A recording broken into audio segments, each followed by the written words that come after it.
65세 시내버스 기사 김만석은 30해 가까이 새벽 4시 첫 차를 몰아왔습니다. 그에게 익숙한 뒷좌석 단골 승객, 무표정한 노인 조경설이 어느 추운 겨울날 종점에서 쓰러졌고 그날 밤 만석의 휴대폰 갤러리엔 낯선 흑백 사진이 자동으로 저장되어 있었습니다.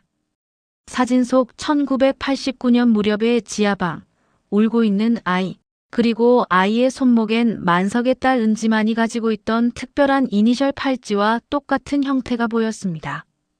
30해 전 아내가 시장에서 잃어버렸다가 기적처럼 찾았다던 은지, 그 이야기의 틈새가 한 장의 사진으로 갈라지기 시작했죠. 조경설은 범인이 아니라 몸값 전달책이었으며 사건 뒤로 양심의 가책 속에 증거를 모아 보관해 왔습니다. 추적 끝에 드러나는 진실, 은지는 그 아이가 맞았고 당시 구청장 비서 출신 사업가 한도식과 그의 측근들이 정치 자금과 얽힌 어두운 거래 속에서 벌인 유괴 사건의 피해자였습니다. 법정에서 카세트 테이프와 폴라로이드의 연대 감정, 그리고 조경설의 떨리는 증언이 30해 묻혀있던 범죄를 수면 위로 끌어올렸습니다. 자, 지금부터 무슨 특별한 사연이 있었는지 지금 바로 시작해 보겠습니다. 저는 올해로 65입니다. 시내버스 기사로 일한 지 벌써 30해가 다 되어가요. 처음 이 일을 시작한 게 36살 때였으니까 인생의 반을 이 핸들을 잡고 살아온 셈이죠. 특히 새벽 4시 첫 차는 28년째 제 몫입니다. 사람들은 왜 그렇게 힘든 시간을 맞느냐고 물어보는데 저는 오히려 이 시간이 좋습니다. 어둠이 채 가시지 않은 새벽, 도시가 깨어나기 전의 고요함, 그 속에서 시작되는 하루의 첫 순간을 여는 일이 나름대로 의미 있게 느껴지거든요. 오늘도 새벽 3시 반에 일어났습니다. 늘 하던 대로 세수를 하고 간단히 빵 한 조각과 우유를 마셨어요. 어머니는 아직 주무시고 계셨죠. 82이신 어머니는 요즘 귀가 많이 어두워지셔서 텔레비전 볼륨을 크게 틀어놓으시곤 해요. 그래도 저는 감사합니다. 이 나이까지 어머니를 모실 수 있다는 게 얼마나 큰 복인지 알거든요. 차고지로 향하는 길은 늘 한산합니다. 가로등 불빛만이 간간히 어둠을 밝히고 있을 뿐이죠.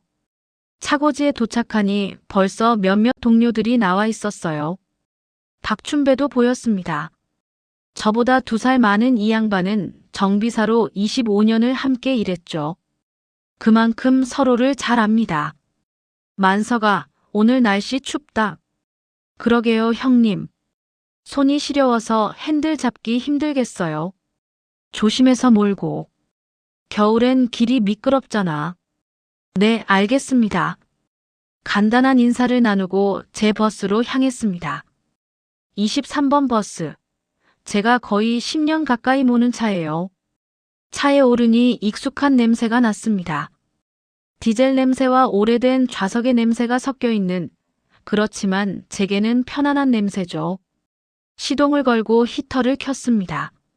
차가운 공기가 서서히 따뜻해지기 시작했어요. 창문에 앉은 서리를 손으로 한번 훔쳐내고 백미러를 확인했습니다. 모든 게 정상이었어요. 차고지 문을 빠져나갈 때 시계를 봤습니다. 정확히 새벽 4시였어요. 첫 정류장까지는 10분 정도 걸립니다. 고요한 거리를 달리는 동안 저는 늘 생각에 잠기곤 해요. 오늘은 어떤 승객들을 태우게 될까? 오늘 하루는 또 어떻게 흘러갈까 하는 생각들이죠. 첫 정류장에 도착했습니다. 4시 10분 정각이에요. 늘 이 시간에 기다리시는 분이 있습니다. 조경설이라는 노인이에요. 정확히 언제부터였는지는 기억나지 않지만 적어도 5년은 넘게 이 시간에 여기서 버스를 타셨습니다. 노인은 오늘도 그 자리에 서 계셨어요.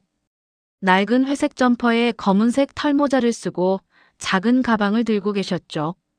문을 열자 노인이 천천히 올라오셨습니다. 교통카드를 찍는 소리가 울렸어요. 안녕하세요, 할아버지. 고개를 까딱하실 뿐 말씀이 없으셨습니다. 늘 그래요. 인사를 해도 대답 대신 고개만 끄덕이실 뿐이에요. 표정도 늘 무표정합니다. 기쁜 것도 슬픈 것도 느껴지지 않는 그저 비어있는 얼굴이죠.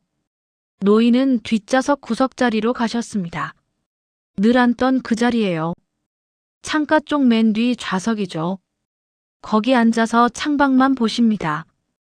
어디로 가시는지, 무슨 일을 하시는지 저는 알지 못합니다. 다만 종점에서 내리신다는 것만 알 뿐이에요. 버스가 출발했습니다. 정류장마다 한두 명씩 승객이 올랐어요. 새벽 일찍 출근하는 분들, 야간 근무를 마치고 집으로 가는 분들, 각자의 사연을 가진 사람들이 제 버스에 올랐습니다. 저는 운전하면서 가끔 백미러로 승객들을 봅니다. 조는 사람도 있고 휴대폰을 보는 사람도 있고 창밖을 멍하니 바라보는 사람도 있어요. 조경설은 늘 창밖만 보고 계셨습니다. 마치 뭔가를 찾는 것 같기도 하고 아니면 그저 생각에 잠긴 것 같기도 했어요. 종점까지는 1시간 반 정도 걸립니다. 중간에 큰 정류장 몇 곳에서는 많은 사람들이 내리고 타죠. 하지만 조경설은 끝까지 앉아 계십니다. 종점까지 가시는 유일한 승객이에요. 오늘도 마찬가지였습니다. 종점에 거의 다 왔을 무렵 버스 안에는 저와 노인만 남았어요. 백미러로 뒷좌석을 확인하는데 뭔가 이상했습니다. 노인이 좌석에서 기울어지고 있었어요. 할아버지? 대답이 없었습니다. 급히 차를 세우고 뒤로 달려갔죠. 노인은 좌석에 쓰러져 있었습니다. 눈을 감고 축 늘어져 있었어요. 할아버지, 정신 차리세요. 손을 흔들어 봤지만 반응이 없었습니다. 가슴에 손을 대보니 심장은 뛰고 있었어요. 숨도 쉬고 계셨죠. 의식만 잃으신 겁니다. 즉시 119에 신고했습니다. 구급차를 요청하고 노인의 맥박을 계속 확인했어요. 다행히 맥박은 규칙적이었습니다. 호흡도 안정적이었고요. 10분쯤 지나서 구급차가 도착했습니다.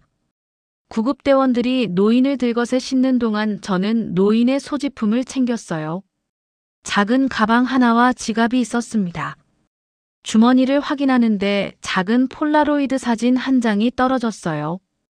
주워서 보려는 순간 구급대원이 급하게 가져갔습니다. 이것도 환자 거죠? 병원에서 확인할게요. 네, 그렇습니다. 구급차가 사이렌을 울리며 떠났습니다. 저는 그 자리에 혼자 남아 한참을 서 있었어요. 왠지 마음이 무거웠습니다. 5년 넘게 매일 아침 태웠던 승객인데 이렇게 쓰러지시다니요. 회사의 상황을 보고하고 남은 운행을 마쳤습니다. 집에 돌아온 시간은 오후 2시쯤이었어요. 어머니는 거실에서 텔레비전을 보고 계셨습니다. 볼륨이 크게 틀어져 있었죠. 어머니, 다녀왔습니다. 왔니? 밥은 먹었니? 네, 먹었어요. 그래, 들어가서 좀 쉬어라. 방으로 들어가 침대에 누웠습니다. 피곤했지만 잠이 오지 않았어요. 자꾸 조경설이 쓰러진 모습이 떠올랐습니다. 괜찮으실까요? 큰 병은 아닐까요? 한참을 뒤척이다가 일어나 휴대폰을 꺼냈습니다. 문자나 전화가 있나 확인하려고요. 화면을 켜고 갤러리를 열었는데 이상한 게 보였습니다. 제가 찍지 않은 사진이 여러 장 저장되어 있었어요. 자동 백업이라는 표시와 함께요. 처음엔 뭔가 싶었습니다. 실수로 뭔가 다운로드한 건가 싶기도 했고요. 하지만 사진을 열어보는 순간 심장이 멎는 것 같았습니다. 흑백 사진이었어요. 화질이 좋지 않았지만 내용은 또렷했습니다. 낡은 지하방 같은 곳이었어요. 벽은 습기로 얼룩져 있고 천장은 낮았습니다. 희미한 전구 하나가 켜져 있었고 그 아래 작은 아이가 쪼그리고 앉아 울고 있었어요. 아이의 얼굴은 잘 보이지 않았습니다. 고개를 숙이고 있었거든요. 하지만 아이의 손목에 뭔가 반짝이는 게 보였습니다. 화면을 확대해 봤어요. 팔찌였습니다. 그런데 그 팔찌가 낯설지 않았어요. 저는 침대에서 벌떡 일어났습니다. 은지 방으로 가려다가 멈췄습니다. 딸은 아직 회사에 있을 시간이에요. 그래서 조용히 은지 방문을 열었습니다. 책상 위에 팔찌가 놓여 있었어요. 은지가 늘 차고 다니는 팔찌입니다. 가만히 집어들었습니다. 작은 은빛 팔찌였어요. 특별한 디자인은 아니지만 이니셜이 각인되어 있었습니다. 은지의 이름 첫 글자요. 다시 휴대폰 사진을 봤습니다. 사진 속 아이가 차고 있는 팔찌를 자세히 들여다봤어요. 확대하고 또 확대했습니다. 똑같았습니다. 디자인만 같은 게 아니었어요. 이니셜 각인 방식, 체인의 모양, 잠금 장치의 형태까지 모든 게 똑같았습니다. 손이 떨렸습니다. 이게 무슨 일일까요? 어떻게 이럴 수가 있을까요? 저는 침대에 주저앉았습니다.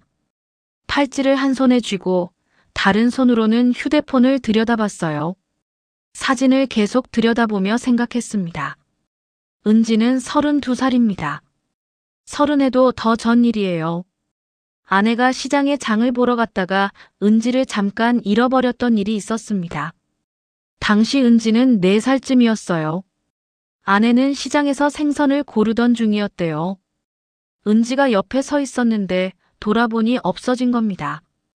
아내는 온 시장을 뒤졌죠. 상인들에게 물어보고 구석구석을 찾아다녔어요. 저한테도 전화가 왔습니다. 저는 회사 일을 제쳐두고 시장으로 달려갔어요. 파출소에도 신고했습니다. 경찰들이 나와서 함께 찾았죠. 몇 시간 동안 온 동네를 헤맸습니다. 아내는 울면서 은지 이름을 불렀어요. 저도 목이 쉬도록 딸을 찾아다녔습니다. 해가 지기 시작할 무렵이었어요. 시장 끝자락 골목에서 누군가 은지를 안고 서 있었습니다. 중년 여자였는데 주황색 스카프를 두르고 있었대요. 아내가 달려가서 은지를 안았죠. 여자는 은지가 혼자 울고 있길래 데리고 있었다고 했습니다. 아내는 그 여자에게 감사 인사를 하려 했는데 여자는 이미 사라진 뒤였대요. 이름도 묻지 못했습니다. 그저 은지가 무사히 돌아온 것에 감사할 뿐이었죠. 그날 이후 아내는 은지를 잠시도 놓지 않았습니다. 어디를 가든 손을 꼭 잡고 다녔어요. 저도 마찬가지였습니다. 딸을 잃을 뻔한 공포가 얼마나 큰지 그때 알았거든요. 하지만 지금 이 사진을 보니 모든 게 의심스러워졌습니다. 정말 은지는 시장에서 길을 잃었던 걸까요? 아니면 다른 일이 있었던 걸까요? 그리고 이 팔찌는 어떻게 된 걸까요? 사진을 계속 보다가 다른 사진들도 있다는 걸 알았습니다. 갤러리를 스크롤하니 몇 장 더 나왔어요. 두 번째 사진에는 낡은 금고가 보였습니다. 오래된 다이얼식 금고였어요. 녹이 슬어 있었죠. 세 번째 사진에는 작은 신발이 놓여 있었습니다. 아이 신발이었어요. 분홍색이었는데 먼지가 많이 쌓여 있었습니다. 네 번째 사진은 더 이상했습니다. 보릿자루 같은 게 여러 개 쌓여 있었어요. 현금이 아니라 물물 교환 시대처럼 보였습니다. 이 사진들은 도대체 뭘까요? 그리고 왜 제 휴대폰에 저장된 걸까요? 문득 깨달았습니다.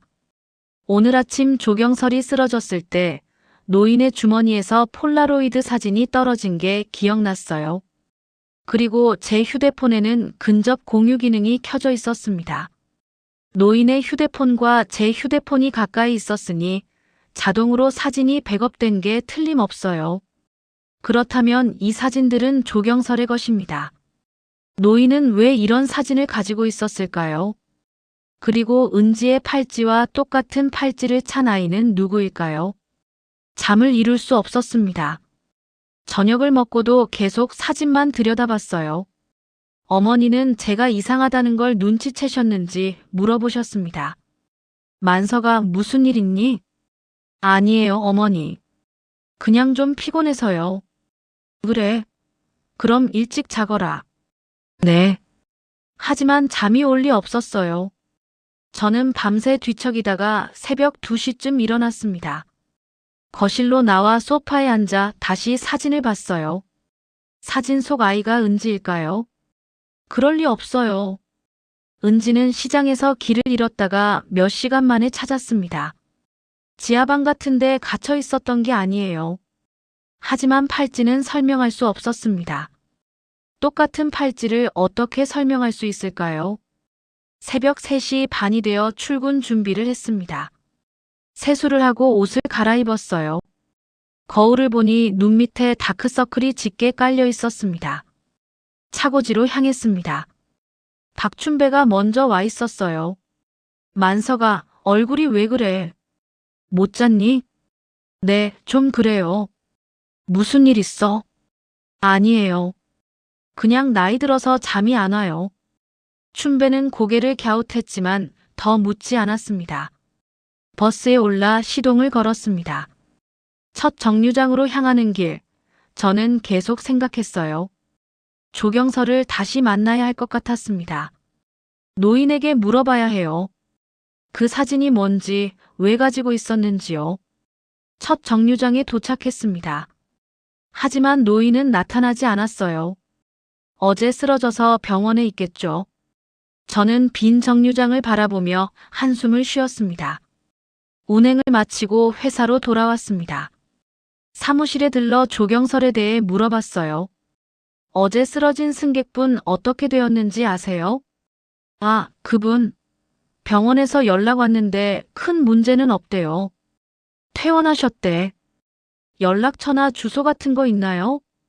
글쎄, 승객 개인정보는 함부로 못 줘요. 왜 그래? 아니에요. 그냥 안부나 여쭤보려고요. 더 이상 물을 수가 없었습니다. 집으로 돌아오는 길에 동네 파출소에 들렀어요. 오 소장님이 계셨습니다. 오 소장님은 저보다 5살 위세요. 고등학교 선후배 사이죠. 이 동네에서 20년 넘게 근무하셨습니다. 만서가 웬일이야? 소장님, 좀 여쭤볼 게 있어서요. 그래, 들어와. 파출소 안으로 들어갔습니다. 조용한 오후였어요. 소장님만 계셨습니다. 저는 그동안 있었던 일을 설명했습니다. 조경설이 쓰러진 일, 휴대폰에 저장된 사진, 은지의 팔찌와 똑같은 팔찌를 찬 아이까지요. 소장님은 진지하게 들으시더니 컴퓨터를 켰습니다. 팔찌가 똑같다는 게 신경 쓰이네. 한번 오래된 실종 사건 자료를 찾아볼까. 키보드를 두드리는 소리가 조용한 파출소에 울렸습니다. 한참 후 소장님이 화면을 돌려 보여주셨어요. 신문 기사 스크랩이었습니다. 1989년 11월 20일자 기사였어요. 재개발 지구 실종아동, 단서 없음. 기사를 읽으니 온몸에 소름이 돋았습니다. 당시 재개발이 진행 중이던 지역 근처에서 4살쯤 된 여자아이가 실종됐다는 내용이었어요. 목격자도 없고 단서도 없었습니다. 경찰이 수사했지만 아무것도 찾지 못했고 결국 미제 사건으로 남았대요. 소장님, 이거 혹시 아직 확실하진 않아. 하지만 내가 본 사진이랑 시기가 비슷한 건 맞아. 그럼 은지가 일단 조심해. 너무 앞서가지 마. 확인해야 할 게 많아. 알겠습니다. 파출소를 나오는데 뒷목이 서늘했습니다. 혹시 누가 저를 지켜보고 있는 건 아닐까요? 주변을 둘러봤지만 아무도 없었습니다. 집에 돌아오니 은지가 거실에 있었어요. 회사에서 막 돌아온 참이었습니다. 아빠 다녀오셨어요? 응, 왔다. 아빠, 오늘 좀 이상한 일이 있었어요. 가슴이 철렁했습니다. 무슨 일인데?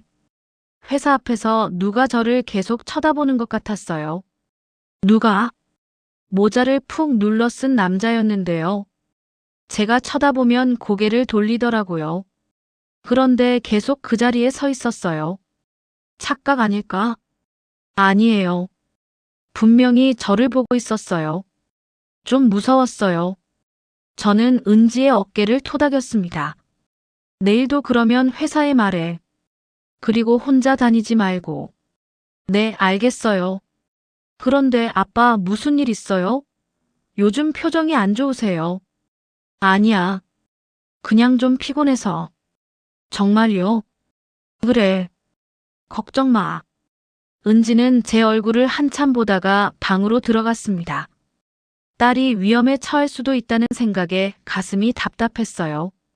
저녁을 먹고 나서 다시 휴대폰을 꺼냈습니다. 사진을 계속 들여다보며 생각했어요. 이 사진의 비밀을 풀어야 합니다. 은지를 위해서라도요. 다음 날 아침, 저는 동네 세공소를 찾아갔습니다. 운행을 마치고 오후에 간 거예요. 세공소는 골목 안쪽에 있었습니다. 20년 넘게 그 자리에서 장신구를 만드시는 노장인이 계신 곳이에요. 가게 문을 열고 들어가니 노장인이 작업대 앞에 앉아 계셨습니다. 돋보기를 쓰고 작은 반지를 다듬고 계셨어요. 어서 오세요. 안녕하세요, 사장님. 무슨 일이세요? 저는 휴대폰에서 팔찌 사진을 보여드렸습니다. 사장님, 이 팔찌 혹시 여기서 만드신 건가요? 노장인은 안경을 벗고 돋보기로 사진을 자세히 들여다봤습니다. 한참을 보시더니 고개를 끄덕이셨어요. 이거 내가 만든 거네요. 심장이 뛰기 시작했습니다. 정말요? 언제 만드신 건가요? 오래됐어요. 한 30년은 됐을 겁니다. 어떻게 기억하세요?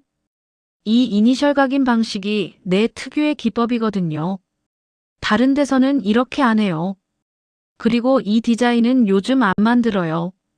옛날 스타일이죠.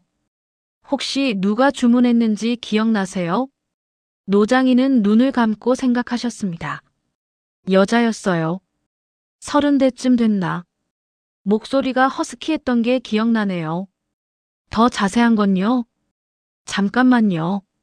노장인은 뒤쪽 선반으로 가셨습니다. 먼지 쌓인 상자들을 뒤지시더니 낡은 장부 하나를 꺼내오셨어요. 옛날엔 다 수기로 적었거든요. 여기 어디 있을 텐데. 장부를 넘기시는 소리가 가게 안에 울렸습니다. 한참 후 노장인이 손가락으로 한 줄을 짚으셨어요. 여기 있네요. 팔찌 2개 같은 디자인으로 주문. 주문자는 숨을 멈추고 기다렸습니다. 이름은 안 적혀 있고 메모에 시장, 주황 스카프라고 적혀 있네요. 시장, 주황 스카프. 아내가 은지를 찾아준 여자가 주황 스카프를 두르고 있었다고 했습니다. 설마 그 여자가 팔찌를 주문한 사람일까요? 사장님, 팔찌를 몇 개 만드셨어요? 2개요. 한 쌍으로만 만들었어요. 특별 주문이었거든요. 2개. 네, 똑같은 걸로 2개요. 머릿속이 복잡해졌습니다. 2개의 팔찌. 하나는 은지가 가지고 있고 다른 하나는 사진 속 아이가 차고 있어요. 그럼 은지와 그 아이는 같은 사람일까요? 아니면 다른 사람일까요? 사장님 감사합니다. 도움이 됐으면 좋겠네요. 세공소를 나와 골목을 걸었습니다. 해는 이미 기울어 있었어요. 차가운 바람이 뺨을 스쳤습니다. 집으로 돌아가는 길에 버스회사 게시판 앞을 지나갔습니다. 게시판에 이상한 게 붙어 있었어요. 빨간 매직으로 크게 쓴 경고문이었습니다. 과거를 파지 마라. 등골이 오싹했습니다. 누군가 저를 지켜보고 있다는 뜻이에요. 제가 조사하고 있다는 걸 알고 있다는 겁니다. 게시판 앞에 서서 주변을 둘러봤습니다. 누가 쓴 걸까요? 언제 붙인 걸까요? 하지만 주변에는 아무도 없었습니다.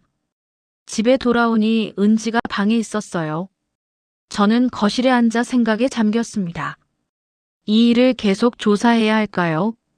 아니면 그만둬야 할까요? 하지만 은지가 위험에 처할 수도 있습니다. 누군가 딸을 미행하고 있어요. 그리고 제게 경고까지 했죠. 이건 단순한 우연이 아니에요. 저는 오 소장님께 전화했습니다. 소장님, 저 만석입니다. 응, 무슨 일이야? 버스회사 게시판에 경고문이 붙어 있었어요. 과거를 파지 말라고요. 전화 너머로 소장님이 한숨 쉬는 소리가 들렸습니다. 그래, 이거 생각보다 복잡한 일인 것 같네. 어떻게 해야 할까요? 일단 조심해. 그리고 은지도 신경 써. 내가 순찰 좀 돌릴게. 감사합니다, 소장님. 그리고 만서가 혹시 조경설이라는 노인 찾으면 나한테 연락해. 그 사람한테 물어봐야 할 게 있어.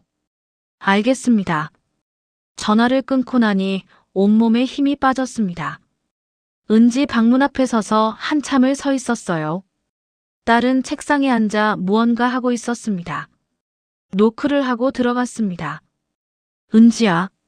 네, 아빠. 혹시 이상한 일 또 있었니? 아니요. 오늘은 괜찮았어요. 그래. 다행이다. 아빠, 무슨 일 있어요? 왜 자꾸 물어보세요? 아니야. 그냥 내가 걱정돼서. 은지는 제 손을 잡았습니다. 아빠, 숨기지 마세요. 무슨 일인지 말해주세요. 저는 은지의 눈을 봤습니다. 딸의 눈빛이 진지했어요. 은지야, 사실은. 말을 꺼내려다가 멈췄습니다. 뭐라고 말해야 할까요? 내가 혹시 다른 아이일지도 모른다고 말할까요? 30해 전 유괴 사건의 피해자일지도 모른다고 말할까요? 아빠가 너무 걱정이 많아서 그래. 미안해. 아빠. 잘 자. 내일 또 보자. 방을 나와 거실로 갔습니다. 소파에 앉아 머리를 감쌌어요. 어떻게 해야 할까요? 며칠이 지났습니다. 조경설은 계속 나타나지 않았어요. 병원에 가신 건지 아니면 다른 이유가 있는 건지 알 수 없었습니다. 저는 첫 차 운행을 마치고 나서 노인을 찾아다녔습니다. 버스 노선을 따라 이곳저곳을 다녔죠. 혹시 노인을 마주칠 수 있을까 해서요. 일주일쯤 지났을 때였어요. 새벽이 아니라 낮 시간이었습니다. 운행을 마치고 종점 근처를 걷고 있는데 낡은 주차장 구석에 익숙한 뒷모습이 보였습니다. 조경설이었어요.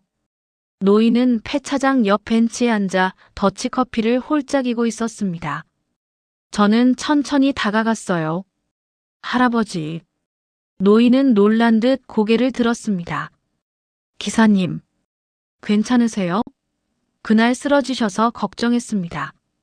괜찮습니다. 큰 병은 아니었어요. 다행이네요. 노인은 커피를 마시며 고개를 돌렸습니다. 저와 눈을 마주치지 않으려는 것 같았어요. 할아버지, 제가 여쭤볼 게 있습니다. 뭔가요? 그날 할아버지께서 쓰러지셨을 때 제 휴대폰에 사진이 자동으로 저장됐어요. 노인의 손이 떨렸습니다. 커피가 조금 흘렀어요. 사진이요? 네. 폴라로이드 사진이요. 지하방에 아이가 있는 사진이었어요. 노인은 고개를 돌렸습니다. 그건 내가 찍은 게 아니에요. 그럼 누가 찍은 건가요? 모릅니다. 할아버지, 제발 말씀해 주세요. 그 사진 속 아이가 제 딸이랑 같은 팔찌를 차고 있었어요. 노인은 벤치에서 일어났습니다. 기사님, 더 이상 묻지 마세요. 할아버지, 위험해요. 나도 감시받고 있어요. 무슨 말씀이세요? 노인은 주변을 둘러봤습니다. 무언가 두려워하는 것 같았어요. 나는 그때 몸값을 옮긴 사람이에요. 전달책이었죠. 몸값이요? 유괴 사건이었어요. 나는 시키는 대로 돈만 옮겼어요. 아이가 어떻게 됐는지는 몰라요. 심장이 뛰기 시작했습니다. 언제요? 언제 일입니까? 오래됐어요.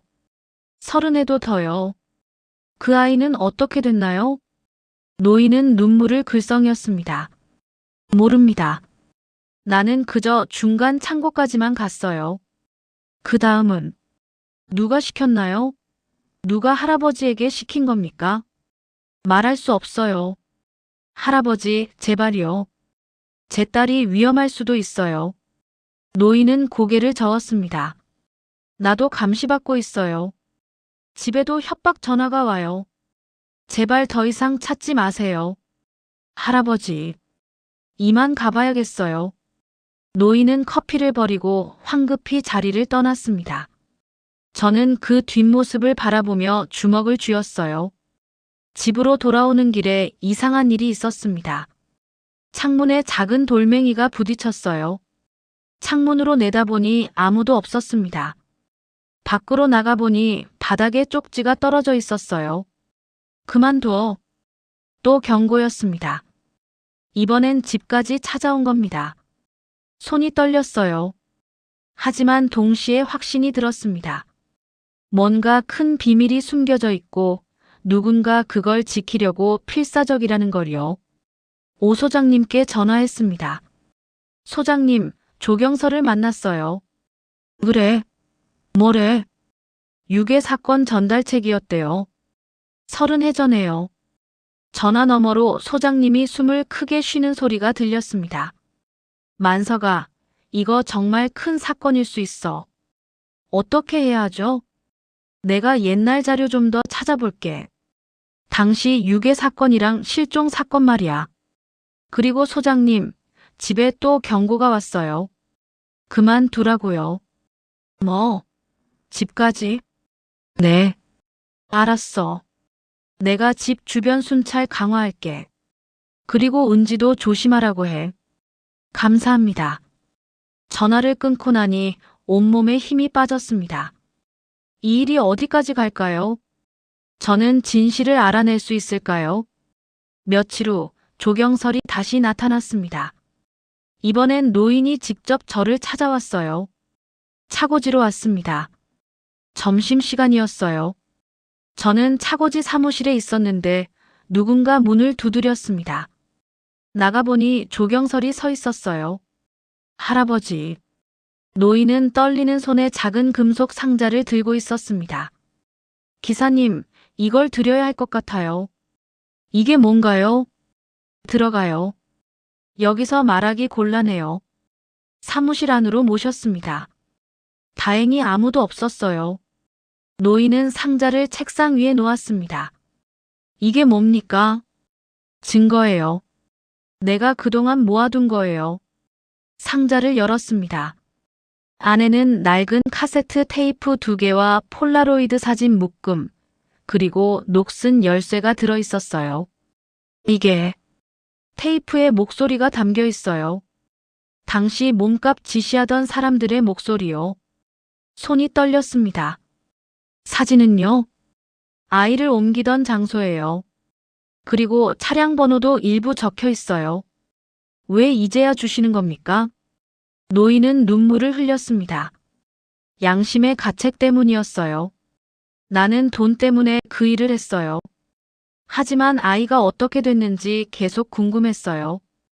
밤마다 악몽을 꿨어요. 그래서 증거를 모았어요. 언젠가 밝혀질 날이 오기를 바라면서요. 할아버지, 나도 처벌받을 각오가 되어 있어요. 다만 진실만은 밝혀졌으면 좋겠어요. 누가 시킨 겁니까? 제발 말씀해 주세요. 노인은 한참을 망설이다가 입을 열었습니다. 한도식이라는 사람이에요. 한도식? 당시 구청장 비서였어요. 나는 그 사람 하청업체 운전기사였고요. 한도식. 그 이름을 듣는 순간 온몸이 굳었습니다. 이 동네에서 유명한 사람이에요. 지금은 큰 사업가죠. 정치인들하고도 친분이 있어요. 그 사람이 왜요? 선거 비자금이었어요. 정치 자금 세탁 과정에서 일이 꼬였고 그 와중에 아이가 유괴된 거예요. 그럼 은지가? 모릅니다. 하지만 가능성은 있어요. 노인은 그렇게 말하고 떠나려 했습니다. 할아버지, 위험하지 않으세요? 이미 각오했어요. 이제 더 이상 도망치고 싶지 않아요. 노인이 떠나고 나서 저는 상자를 들고 오 소장님을 찾아갔습니다. 파출소에 도착하니 소장님이 계셨어요. 소장님, 이거 봐주세요. 상자를 열어 보여드렸습니다. 소장님은 테이프와 사진을 확인하시더니 표정이 굳어졌어요. 만서가, 이거 대단한 증거인데. 테이프 복원할 수 있을까요? 전문가한테 맡겨야지. 내가 아는 사람한테 연락해 볼게. 며칠 후 테이프 복원 결과가 나왔습니다. 음성이 희미했지만 들을 수 있었어요. 먼저 돈. 아이는 다음에.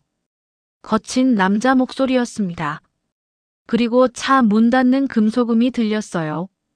배경에는 환풍기 소리 같은 게 섞여 있었습니다. 소장님이 테이프를 여러 번 돌려 들으시더니 말씀하셨어요. 이거 봐. 여기 누군가 도식이 형이라고 부르는 것 같은데. 도식이요? 한도식 말이야. 온몸에 전율이 흘렀습니다. 그럼 정말로. 아직 확실하진 않아. 하지만 정황상 연관이 있을 가능성이 높아. 폴라로이드 사진 뒷면에는 날짜와 차량 번호 일부가 적혀 있었습니다. 1989년 11월 12일. 그리고 차량 번호 뒷자리 몇 개요. 소장님은 미제 수사팀에 연락하셨습니다. 옛날 사건을 다시 조사해야 할 것 같습니다. 며칠 후 미제 수사팀에서 연락이 왔습니다. 과거 자료를 검토하고 있다고 했어요. 한편 은지에게 말해야 할 시간이 다가오고 있었습니다. 더 이상 숨길 수 없을 것 같았어요. 저녁 식사 후 은지와 둘이 거실에 앉았습니다. 은지야. 네, 아빠. 아빠가 할 말이 있어. 은지는 제 눈을 똑바로 봤습니다. 뭔데요? 저는 심호흡을 했습니다. 사실은 아빠가 요즘 조사하고 있는 게 있어. 조사요? 응. 30해 전 일이야. 은지는 고개를 갸웃했습니다. 무슨 일인데요? 저는 그동안 있었던 일을 모두 말했습니다. 조경설, 사진, 팔찌, 그리고 유괴 사건까지요. 은지는 조용히 들었어요. 표정이 점점 굳어갔습니다. 그럼 저는 아직 확실하진 않아. 하지만 가능성이 있어. 은지는 팔찌를 만지작거렸습니다. 이 팔찌가 증거라는 거죠? 그래. 한참 침묵이 흘렀습니다. 은지가 먼저 입을 열었어요. 아빠, 전 어릴 때부터 알고 있었어요. 뭘? 제가 시장에서 잃어버렸다가 찾았다는 이야기요. 엄마가 해주셨거든요. 근데 조금 이상하다고 생각했어요. 그렇게 큰 시장에서 몇 시간 만에 찾았다는 게요. 은지야. 하지만 중요하지 않았어요. 아빠는 제 아빠고 엄마는 제 엄마니까요. 눈물이 났습니다. 고마워. 아니에요. 그런데 아빠, 이제 진실을 알고 싶어요. 제가 누구인지, 어떤 일이 있었는지요. 그래. 함께 알아보자. 은지는 제 손을 잡았습니다. 아빠, 무서워요. 하지만 피하고 싶지 않아요. 나도 무서워. 하지만 우리 함께 이겨내자. 네, 아빠. 며칠 후 오 소장님이 중요한 정보를 가지고 오셨습니다. 만서가 시장 상인들 인터뷰 결과가 나왔어. 뭐라고 하던가요? 30해 전 사진을 찾았는데 주황 스카프 여자가 찍혀 있어. 정말요? 소장님이 사진을 보여주셨습니다. 흑백 사진이었어요. 시장 골목이 보였고 주황 스카프를 두른 여자가 유모차를 밀고 있었습니다. 얼굴은 잘 안 보여. 네, 모자를 눌러 쓰고 있어서요. 근데 배경 간판 좀 봐요. 사진 뒤쪽에 간판이 하나 보였습니다. 창고 건물 간판이었어요. 이 건물은요?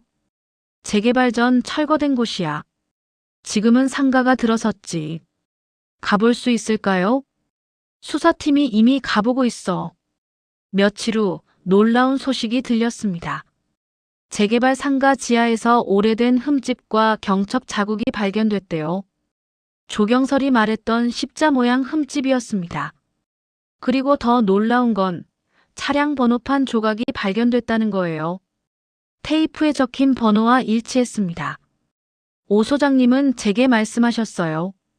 만서가 이제 거의 다 왔어. 진실이 밝혀질 거야. 하지만 동시에 위협도 심해졌습니다.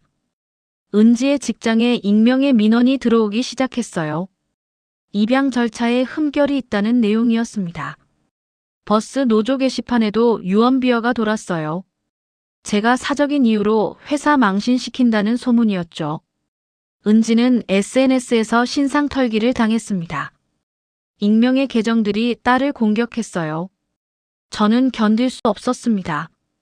은지야, 미안해. 아빠 때문에. 아니에요, 아빠. 이건 우리가 맞서야 할 일이에요. 은지는 오히려 담담했습니다. 진실을 밝히면 모든 게 해결될 거예요. 딸의 강한 모습에 힘을 얻었어요. 오 소장님이 조경서를 제 집으로 데려왔습니다. 노인이 위험에 처했다는 제보가 있었대요. 할아버지, 괜찮으세요? 미안합니다. 쟤 때문에 이렇게. 아니에요. 할아버지도 피해자예요. 노인은 뒷마당에서 손을 씻으며 중얼거렸습니다. 이제라도 숨지 않겠습니다. 진실을 밝히겠어요. 그날 밤 담장 밖에서 인기척이 느껴졌어요. 은지가 창문으로 내다보더니 소리쳤습니다. 아빠, 누가 있어요? 밖으로 나가보니 모자를 쓴 남자가 도망가는 게 보였습니다. 경찰에 신고했지만 차량은 번호판을 가린 채 사라졌어요. 다음 날 오 소장님으로부터 충격적인 소식을 들었습니다. 만서가 DNA 검사를 해보는 게 어때? 검사요? 은지가 그 사건 피해자가 맞는지 확인하는 거야. 손이 떨렸습니다. 소장님, 저는 검사 결과가 뭐라고 나오든 너는 은지의 아버지야. 그건 변하지 않아. 하지만 진실을 알아야 해. 은지를 위해서도. 저는 집에 돌아와 은지와 상의했습니다. 은지야, DNA 검사를 해보는 게 어떨까? 은지는 잠시 생각하더니 고개를 끄덕였어요. 네, 하죠. 진실을 알고 싶어요. 너는 괜찮겠니? 괜찮아요, 아빠. 어떤 결과가 나와도 아빠는 제 아빠예요. 눈물이 났습니다. 고마워, 은지야. 검사를 받고 결과를 기다리는 동안이 가장 힘들었어요. 매일 밤 잠을 이루지 못했습니다.